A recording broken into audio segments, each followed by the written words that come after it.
Next, we're going to get Doctor Strange in the Multiverse of Madness. Yes, this is quite clearly them pulling on a little bit of H.P. Lovecraft in the Mountains of Madness. That's the first thing I thought of. Dude, I was like, I keep well, calling it that. Same. I'm like, oh, I'm so stuck on it. And of course, because Del Toro was going to do the at the Mountains of Madness. So now, all you got to do is just remember, just call it Mum. Doctor Strange Mum. There you go. Oh, no, that sounds bad because it's then Doctor Strange in the mum. Exactly. Oh. Is that the ultimate mum joke? Like, I'm in your mum. Oh my god. So, with this show, though, we can safely assume that the WandaVision show at the end, somehow Doctor Strange is tying directly into it to lead into this.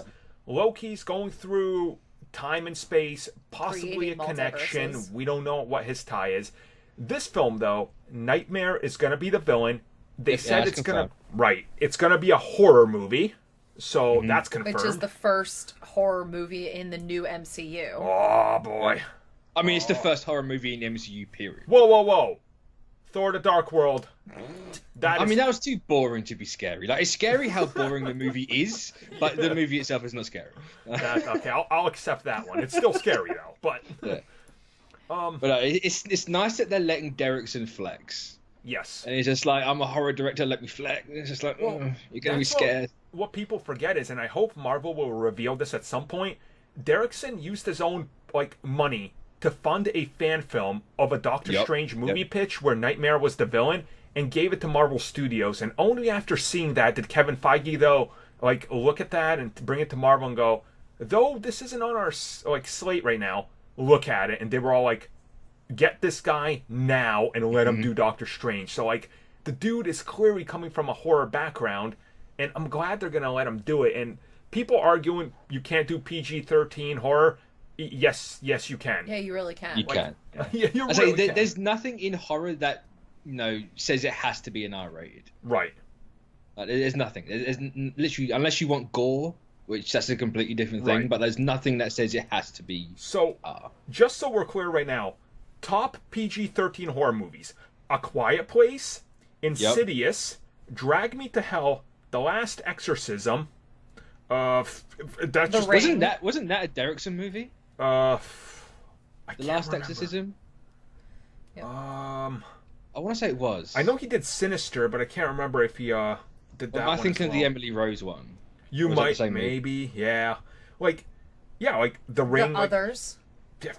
The Sixth Sense, The Grudge. You can do PG-13 horror if you have a talented director and writer. They got Derrickson. They're safe. You're good there. At the same time, how do you feel about the whole multiverse fully exploding and expanding in this? I think they need to do it. I say they need to do it. Obviously, I think they needed to do it. Yeah. We had Endgame and they explored it a tiny bit. What's the ramifications from what they just did? Yeah. Something has to have happened from that movie, and thank God there's 3 things, or 4 actually, that are dealing with the multiverse. Yeah.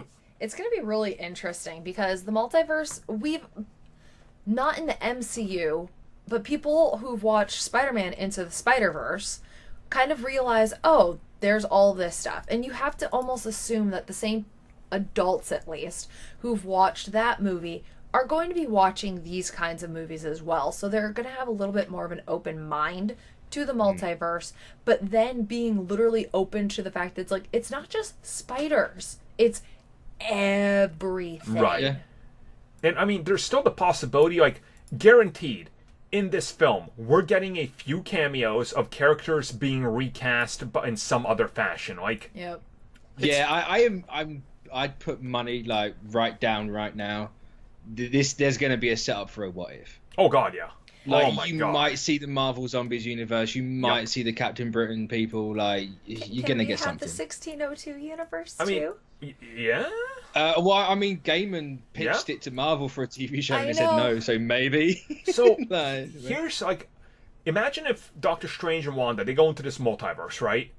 Suddenly they end up in a universe, they're like, okay, we need to recruit Steve Rogers, and everybody's like, who the hell's that? He's like, Captain America, and they're like, no. Don't you mean Iron Man?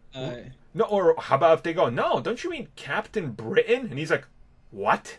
Like, imagine that. Like, that's your way to get Captain Britain screen tested right there. Like, True. What if they also make Captain America that they sit there and they're in the Hydra version? The Hydra universe. Yes, they very well could do. Can't handle. Nope. That'd be too much for me. There's one thing I want from this movie, and that's the bar with no doors. Oh. Where it's like the wizards and multiversal people just go to this one bar and you can only get to it by a certain way. Yep. It's like, can we have that? Well, no. I mean, there's all of this that you can do, and there's so many possibilities. I think this is the film that's gonna literally blow people's mind. Like, Doctor Strange was already something a lot of people are like, I don't know about this one, and then one of the highest rated comic book Rotten Tomatoes from critics, and it made like $850 million. Nobody saw that. And also, he has one of the most beloved parts in Infinity War. Yep. So and hopefully Derrickson is kind of like, I have to top that, and hopefully he can, because he has, like, at this point with the amount of time Strange has been in the Sorcerer's Supreme, like, he has to be better than that. Oh, he's got to be like, top line. And do you think? And also, like, how does he do stuff without the eye? Exactly. Like, did we get a new eye of Agamotto? Because there's always two eyes.